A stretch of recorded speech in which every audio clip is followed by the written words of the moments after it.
বিশ্বকাপের টিকিট নিশ্চিত, প্রস্তুতির তোড়জোড় তুঙ্গে। কিন্তু শেষ পর্যন্ত মেক্সিকো, কানাডা ও যুক্তরাষ্ট্রের মহাযজ্ঞে ইরানকে দেখা যাবে কিনা তা নিয়ে রয়েছে ধোঁয়াশা। ভূ রাজনৈতিক টানাপোড়েনের কারণে ভিসা জটিলতার সঙ্গী করেই তেহরানে বিদায়ী সংবর্ধনা দেওয়া হয়েছে দেশটির ফুটবল দলকে।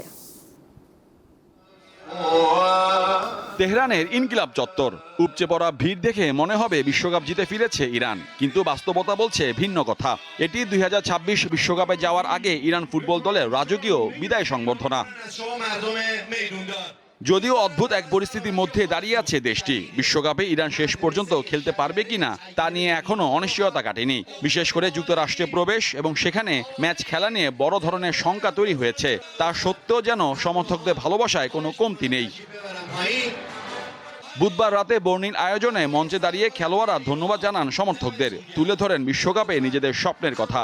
একই দিনে জাঁকজমকপূর্ণভাবে উন্মোচন করা হয় ইরানের বিশ্বকাপে নতুন জার্সি। এত কিছুর পরও পর্দার আড়ালে গল্পটা বেশ জটিল। যুক্তরাষ্ট্র ইসরায়েলের সাথে চলমান উত্তেজনার মধ্যে ইরানের বিশ্বকাপ যাত্রা নিয়ে প্রশ্ন রয়েছে, কারণ গ্রুপ পর্বের 3টি ম্যাচই যুক্তরাষ্ট্রে অনুষ্ঠিত হওয়ার কথা। তাই খেলোয়াড়দের ভিসা পাওয়া নিয়ে রয়েছে সংশয়। এ অবস্থায় ইরান তাদের খেলোয়াড় ও কর্মকর্তাদের নিরাপদে নিয়ে যাওয়ার সম্পূর্ণ দায়িত্ব ফিফার উপর ছেড়ে দিয়েছে।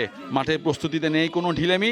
আগামী 29 মে তুরস্কের আনাতোলিয়ায় গাম্বিয়ার বিপক্ষে একটি প্রস্তুতি ম্যাচ খেলবে তারা। তুরস্ক সফরকালে আরও একটি প্রীতি ম্যাচ খেলার পরিকল্পনা তাদের। অনিশ্চয়তা কাটিয়ে শেষ পর্যন্ত আগামী বিশ্বকাপে ইরানের জাতীয় সঙ্গীত বেজে উঠবে কিনা এখন তা দেখার অপেক্ষা।